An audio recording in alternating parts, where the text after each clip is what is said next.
சோத்திர ஆண்டவரே, நன்றியோடு உம்மை துதிக்கிறேன் ஐயா. அப்பா பிதாவே சோத்திரம், இயேசுவே சோத்திர, பரிசுத்த ஆவியானவரே, நாளை நீர் ஆசீர்வதித்து கொடுக்கும்படியாக ஜெபிக்கிறோம் ஐயா. கிருபை சூழ்ந்து கொள்ளட்டும். பாடலும் வார்த்தையும் ஆசீர்வாதமாக இருக்கட்டும். இயேசுவை நாமத்தை கேட்கிறேன் நல்ல தகப்பனே, ஆமென். என் இயேசுவே என் ராஜனே, உம்மைத்தான் நேசிக்கிறேன். என் இயேசுவே என் ராஜனே, உன் அன்பை பாடிடுவேன்.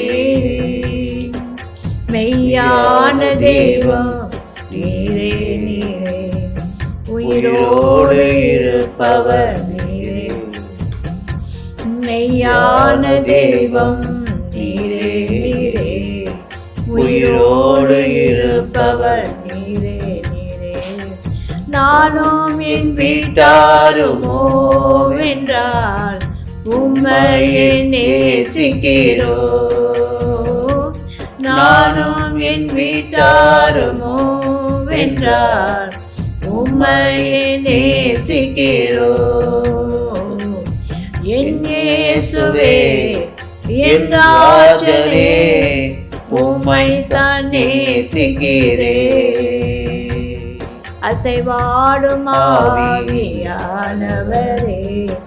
ஆனந்தம் எனக்கு தந்தவரே. அசைவாடும் ஆவியானவரே, ஆனந்தம் எனக்கு தந்தவரே. ஒரு கோடி செல்வங்கள் என்னை தேடி வந்தால் உமக்கது ஈடாகாதோ. ஒரு கோடி செல்வங்கள் என்னை தேடி வந்தால் உமக்கது ஈடாகுமோ. என் இயேசுவே என் ராஜனே, உம்மைத்தான் நேசிக்கிறேன். முழங்கால் யாவும் முழங்கும், நாவுகள் யாவும் அறிக்கை செய்யும். முழங்கால் யாவும் முழங்கிடும், நாவுகள் யாவும் அறிக்கை செய்யும். யெகோவா ஷம்மா என் கூடவே இருக்கிறீர், உமக்காகவே நான் ஓடிடுவேன். யெகோவா ஷம்மா என் கூடவே இருக்கிறீர், உமக்காகவே நான் ஓடிடுவேன். என் இயேசுவே என் ராஜனே, உம்மைத்தான் நேசிக்கிறேன். ஆமென். அப்பா தான் நாங்கள் நேசிக்கிறோம் ஐயா. மெய்யான தேவன் ஐயா, உயிரோடு இருக்கிறீங்க ஐயா. ஆனும் என் வீட்டாருமோ என்றால் உண்மையே நாங்கள் நேசிப்போம். அல்லேலூயா. ஆவியானவரே ஆளுகை செய்யுங்க, ஒவ்வொரு பிள்ளைகளுக்கு மேலே ஆளுகை செய்யுங்க. ஒரு கோடி செல்வங்கள் கொடுத்தாலும் உமக்கு ஈடாகாது ஐயா. முழங்கால் யாவும் முடங்கணும். இந்த தேசத்தில் உலகத்தில் முழங்கால் யாவும் உமக்கு முன்பாக முழங்கணும் ஐயா. அல்லேலூயா. சோத்திரம் சோத்திரம். இப்போது கூட தேசத்துக்காக ஜெபிக்கிறோம். பஞ்சம் பட்டயம் கொள்ளை நோய் துஷ்ட மிருகங்கள் வரக்கூடாது. இயேசுவின் நாமத்தை தடுத்து நிறுத்தம் ஐயா. படிக்கிற பிள்ளைகளுக்கு நல்ல ஞானத்தை தாங்க. வியாதியோடு அமர்ந்திருக்கிற பிள்ளைகளுக்கு எப்போதும் வியாதியை இயேசுவின் நாமத்தை சுட்டரித்து போடும். கண்ணீர் கவலையெல்லாம் எடுத்து போடுங்க ஐயா, இயேசுவின் நாமத்தினால. அல்லேலூயா. எதை கேட்டாலும் செய்வேன் என்று சொன்னீங்களையா. அப்படியே அப்படியாக வியாதி எடுத்து போடுங்க, கடன் ஆவியை எடுத்து போடுங்க, ஆசீர்வாதத்தை கொடுங்க, கட்டு அழுத்துப்படும். அதில் வீணானதை நாடி பொய்யை தேடி ஓடாத பிள்ளைகளோட கண்கள் திறக்கப்படணும் ஐயா. தரிசனம் கொடுங்க. நீ பேசும் தெய்வம், கல்லோ மண்ணோ அல்ல, உயிரோடு இருக்கிற தெய்வன். பேசுங்க ஐயா, ஒவ்வொரு பிள்ளைகளோட பேசுங்க. ஒருவருக்கு ஒருவர் ஊக்கமாய் அன்பு கூறட்டும் ஐயா. அன்பில் பிணைக்கப்படட்டும் ஐயா. ஆண்டவரே, எங்கள் தேசம் நல்ல செழிப்பான தேசமாக இருக்கணும் ஐயா. அநேகர் கண்டு ஆச்சரியப்படும்படியாக எங்கள் தேசத்தை ஆளுகை செய்ய முடியாது ஜெபிக்கிறோம். தேவ தூதர்களை மிகாவிய தூதர்களை பணிவிடை ஆவிகளை கட்டளை எடுக்கிறோம் இயேசுவின் நாமத்தினால். வன்முறை, தீவிரவாதம், கொலைவெறி ஆவி, தற்கொலை ஆவி, கள்ள தராசு, பொய் குதிரை, திருட்டு ஆவி, லஞ்ச ஊழல் இயேசுவை தேசத்தில் இருக்கக்கூடாது தகப்பன். நசரேனா இயேசு கிறிஸ்து நாமத்தை வார்த்தை மூலமாக வெளிப்படுது. இயேசுவின் நாமத்தை கேட்கிறேன் நல்ல தகப்பனே, ஆமென்.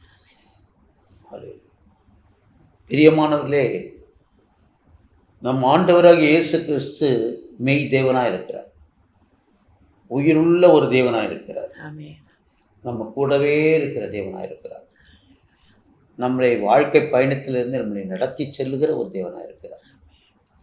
சொல்லப்போனால் நம்ம குடும்ப தலைவரே அவர் தான். அல்லேலூயா. நம்ம அது தெசலோனிக்கர் பட்டத்தில் பார்க்கும்போது 1 தெசலோனிக்கர் புத்தகம் 4வது அதிகாரம் 14வது வசனம் சொல்லுது, இயேசுவானவர் மரித்து பின்பு எழுந்தார் என்று விசுவாசிக்கிறோமே, அப்படியே இயேசுவுக்குள் நித்திரை அடைந்தவர்களையும் தேவன் அவரோடு கூட கொண்டு வருவார். அல்லேலூயா.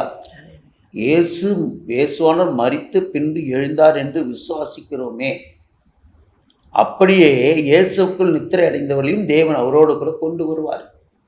அப்போ நமக்கு நித்திய ஜீவனை தேவன் கொடுக்கிறார்.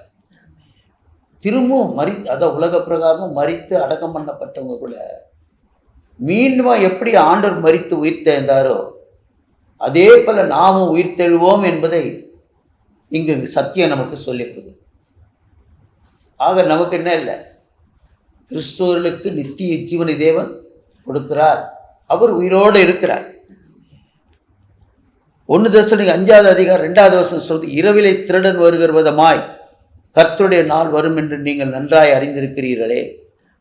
சொல்றார், எப்படி வருமா? திருடன் வருகிற விதமாய் வருவார்னா எந்த நேரத்தில் எப்போ எந்த வினாடியில் வருவார்னு நமக்கு தெரியாது. ஆனால் நாம போவோம் என்று அந்த நம்பிக்கை இருந்தால் தான் நம்ம ஆயத்தமாக இருப்போம். நம்ம உலகத்திலே இருந்தாக்கா அதை விட்டுடுவோம், அதை பற்றி நினைக்கிறதுக்கு நேரமே இருக்காது. அல்லேலூயா. நம்ம ஆண்டவர் எதுக்காக தியானிக்கிறோம்னு சொன்னால் அது காரணமே என்னன்னா, நம்ம எல்லாம் பரலோகத்துக்கு போகிறதுக்கு விருப்பப்படுறதுனால தான் நம்ம அவரை நேசிக்கிறோம். எதுக்கு நீங்கள் கிறிஸ்தவராக இருக்கிறீங்க, ஏன் இயேசுவை ரட்சகராக ஏற்றுக்கிறீங்க? உலகத்தில் எவ்வளோ தெய்வம் இருக்குது, அதெல்லாம் விட்டுட்டு அதுனா இயேசுவை மாத்திரம் நீங்கள் ஏற்றுக்கிறீங்க அப்படின்னு கேட்டால், எங்கள் இயேசப்பா கிட்ட ஏற்றுக்கினாதான் நான் எங்கே போக முடியும்?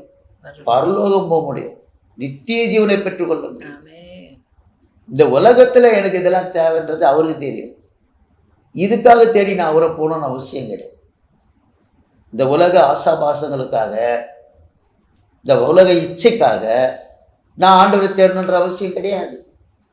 அவரை தேடினா தான் எனக்கு அது கிடைக்கும், இது கிடைக்கும், நான் படிப்பேன், நான் போய் வேலை கிடைக்கும், எனக்கு கல்யாணம், எனக்கு குழந்தை பிறக்கும், இதெல்லாம் கிடையாது.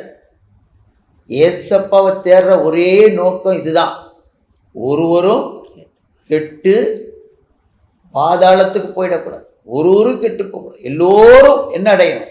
நித்திய ஜீவனை பெற்றுக்கணும். இதுதான் தேவனுடைய நோக்கமே. அவர் வந்த நோக்கமே அவர் தான். இயேசு இந்த உலகத்துக்கு வந்த நோக்கமே அதுதான். அல்லேலூயா. அப்போ அவரை ஏற்றுக்கொள்ளும் போது அல்லேலூயா நாம் நித்திய ஜீவனை பெற்றுக்கொள்வோம். அது அங்கே சொல்லப்படுகிறது. 2 தெசலோனிக்கர் புத்தகம் 2வது அதிகாரத்தில் 7வது வசனம் சொல்லுது, அக்கிரமத்தின் ரகசியம் இப்பொழுது கிரியை செய்கிறது. என்னவா? அக்கிரமத்தின் ரகசியம் இப்போது கிரியை செய்கிறது. அக்கிரமத்தின் ரகசியம் இப்போ நடக்குதெல்லாம் என்ன தெரியுங்களா? உலகத்தில் எல்லாம் அக்கிரமம். நீங்கள் எடுங்க, பேப்பரை வாங்குங்க, நல்ல ஒரு செய்தி வருதுன்னு யாரும் போய் பேப்பரை கடற்கடன்னு வாங்க மாட்டாங்க. ஒரு துர்ச்செய்தி இன்னைக்கு வருது, அதை பற்றி நல்லா தெரிஞ்சுக்கணுன்றவங்க காலையில் பார்த்தா பேப்பர் காலி ஆகிடும். அது இல்லையா? ஏன்னா டிவிலெல்லாம் அவ்வளோ க்ளீனாக கொடுக்க மாட்டாங்க, அவ்வளோ நேரம் இருக்காது. ஆனால் பேப்பர் வாங்கினா தெளிவாக இருக்கும். என்ன செய்தி? நற்செய்தி கிடையாது, துர்ச்செய்தி. அது இல்லையா? கெட்ட காரியம், கெட்ட செய்தி, மனுஷனுக்கு விரோதமான செய்தி. அப்போ பாருங்க, ஒரு மனுஷன் மிருகமாக மாறினா எப்படி இருப்பான் அந்த செய்தி. அதான், வேற ஒன்றும் கிடையாது. அல்ல இல்லையா? அக்கிரமத்தின் ரகசியம் இப்போது கிரியை செய்ய ஆரம்பிச்சிருச்சு. ஆனாலும் ஒரு வார்த்தை சொல்றார், தடை செய்கிறவன் நடுவில் இருந்து நீக்கப்படும் முன்னே அது வெளிப்படாது. அல்ல இல்லையா? அதை தடை செய்கிற ஒருத்தர் இருக்கிறோம். அது யாருன்னா வேற யாரும் இல்லை, கிறிஸ்தவர்களாகிய நம்ம தான். நம்ம ஜெபிச்சுக்கினே இருக்கிறோம்ல, அதனால்தான் ஓரளவுக்கு இந்த பிசாசு என்ன செய்யுது, அப்படியே ஸ்மூத்தாக போயினுக்குது. நம்ம ஆண்டவர் வரும்போது எடுக்கப்பட்டவரும் வச்சுங்க ஃப்ரீ ஆகிடும். அல்லேலூயா. இப்போ உலகத்துல கூட தான் எவ்வளோ தவறுகள்லாம் நடக்குது. ஆனா ஏன் அது அவ்வளோ ஸ்மூத்தா போகுது? உடனே டக்கு டக்குன்னு ரோட்ல அப்படி போறவன்ட்ட அப்படியே பிடிங்கின்னு போறது. எங்கேயோ ஒண்ணு நடக்குது. நீங்க பேங்க்ல இருந்து வரும்போதெல்லாம் காசு எடுத்து வந்து தெரிஞ்ச உடனே பிடிங்கின்னு போயிடுறாங்க. யாருன்னா இல்ல. ஏன்? அங்க போலீஸ்னு ஒரு டிபார்ட்மெண்ட் இருக்கிறதுனால தான் அந்த ஒரு பயம். போலீஸ் டிபார்ட்மெண்ட் இல்லைன்னா நம்ம இந்த மாதிரி ஃப்ரீயா இருக்க முடியாது. காவல் அப்படி ஒரு துறை இருக்குது. அல்லேலூயா. அதே போலீஸே இல்லாத இடத்துல எப்படி நடக்குது? அதனால தான் ரொம்ப டொக்கான ஒரு இடத்துலலாம் என்ன பண்ணுவாங்க, போலீஸ் பூத்தை கூட கேட்பாங்க, இங்கே எங்களுக்கு போலீஸ் பூத்து வேணும் அப்படின்னு கேட்பாங்க. அல்லேலூயா. அதை மாதிரி நம்ம இந்த பிசாசுக்கு போலீஸ் யாருன்னா நம்ம தான். மனுஷனுக்கு காவல்துறை போலீஸ் டிபார்ட்மெண்ட், ஆனால் பிசாசுக்கு காவல் யாருன்னா நம்ம தான். நம்மளை கண்டாதான் அவன் அலறுவான். அல்லேலூயா. நம்மளை கண்டாலே ஒரு வழியா வருகிறவன் 7 வழியா ஓடுவோம். ஏசப்பா வராரு, பிசாசு பிடிச்சவன வரான், தேவனுடைய குமாரனே ஊக்கம் எனக்கு என்ன கேட்குறான். நீயே என்கிட்ட வரி, நான் உங்ககிட்ட வரலையா ஒம்புக்கு? அல்லேலூயா. அப்போ பிசாசு கிறிஸ்தவனை பார்த்தா தான் அசுத்தாவி பயப்படும். அசுத்தாவி வேற யாருக்கும் பயப்படாது. ஒரு அல்ல துளிங்களா? கிறிஸ்தவனை பார்த்தா தான் பயப்படும். இப்போ அந்த கிறிஸ்தவ உலகத்தில் நம்ம இருக்கிறதுனால தான் அவன் கொஞ்சம் அப்படியே ஸ்மூத்தாக போகிறான். இப்போ நம்மளாம் எடுக்கப்பட்டுரும் ஆண்டவர் வருகையில், ரகசிய வருகையில். அப்படின்னா நம்ம இல்லைன்னா அவன் ஆட்டம் பயங்கரமாக இருக்கும். மகா உபத்திரவ காலம். இது உபத்திரவ காலம்.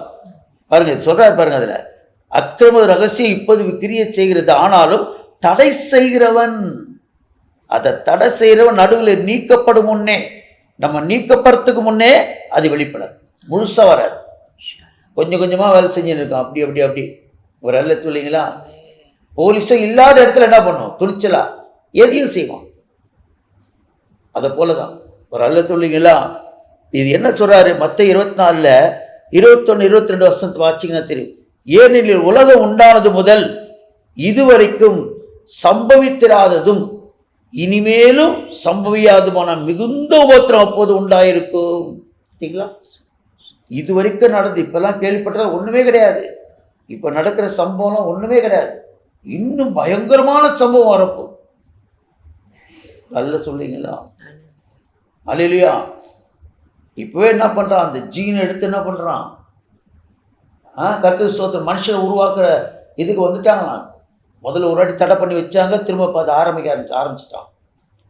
இது எப்படி இருக்கும்? ஒருத்தனே 10 பேரா இருந்தா எப்படி இருக்கும்? அல்லேலூயா.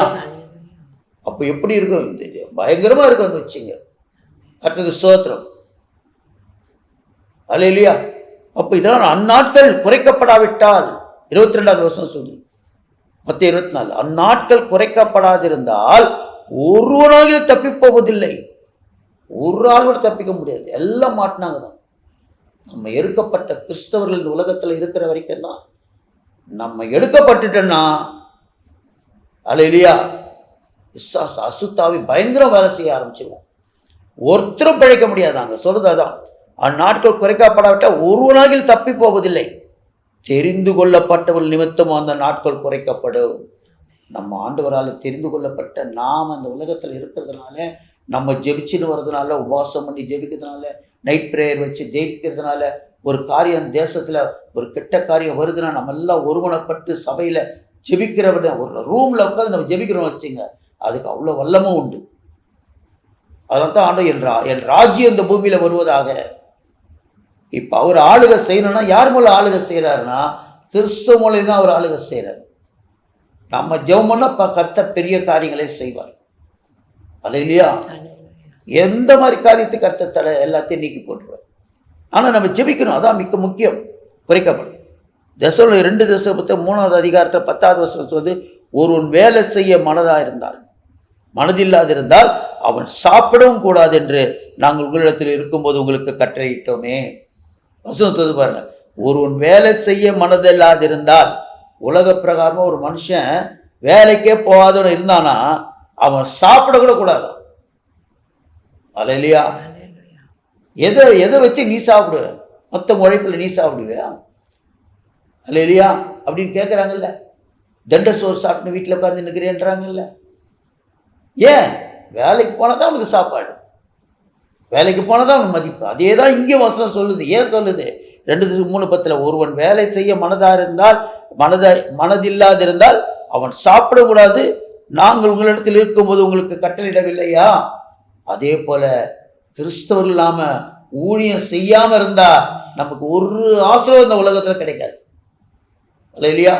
முதலாவது தேவனுடைய ராஜ்யத்தையும் அவர் நீதியை தேடுங்கள், பிறகு எல்லாம் உங்களுக்கு கூடவே கூட்டி கொடுப்பேன். கிறிஸ்தவர்கள் கண்டிப்பா ஊழியர் செய்யணும். இயேசுவை பத்தி எல்லாருக்கும் மகிமைப்படுத்தணும், எல்லாருக்கும் விளம்பரம் பண்ணணுங்க. அல்லையா? கொடியேற்றணும். அப்பதான் ஆண்டவருடைய நாமம் கொடியேற்றப்படணும். அப்பதான் நமக்கு சாப்பாடு, இல்லைன்னா சாப்பிடாதன்ற. அல்லையா? கர்த்தருக்கு ஊழியம் செய்யலைன்னா நீ சாப்பிடாத. கிறிஸ்தவன், நான் கிறிஸ்தவனை பார்த்து சொல்றேன், எல்லாரையும் சொல்ல. எந்த ஒரு கிறிஸ்தவனை கர்த்தரை பத்தி நீ சொன்னா நீங்க சாப்பிடவே கூடாது, நீ சாப்பிட்றதுக்கு தகுதி கிடையாது. அல்லையா? அப்போ கிறிஸ்தவனுக்கு வேலையா தான் இயேசு பத்தி பிரஸ்தாவப்படுத்தான். ஜெபம் பண்ணுவோமா? அன்பான தேவனே, அருமை ரட்சகரே, ஒரு கிறிஸ்தவனோட சும்மா இருக்கக்கூடாது. எல்லாம் எழுப்பி பிரகாசிக்கணும். எழுப்பி பிரகாசி உனக்குள்ளாய் ஒளி வந்தது. எவ்வளவு என்னை குறித்த மனிதர் மத்தியில் அறிக்கை செய்கிறானோ அவரையே நான் என் பிதாவின் மத்தியில் அறிக்கை செய்வேன் என்று சொன்னீர். அப்படியா நீ செய்ய போற கிருபைக்காக நன்றி. பரிசுத்தாவின் ஒத்தாசுடன் நஸ்ரேனாகிய இயேசு கிறிஸ்து நாமத்தினாலே கேட்கிறோம், ஜீவனுள்ள நல்ல பிதாவே, ஆமென்.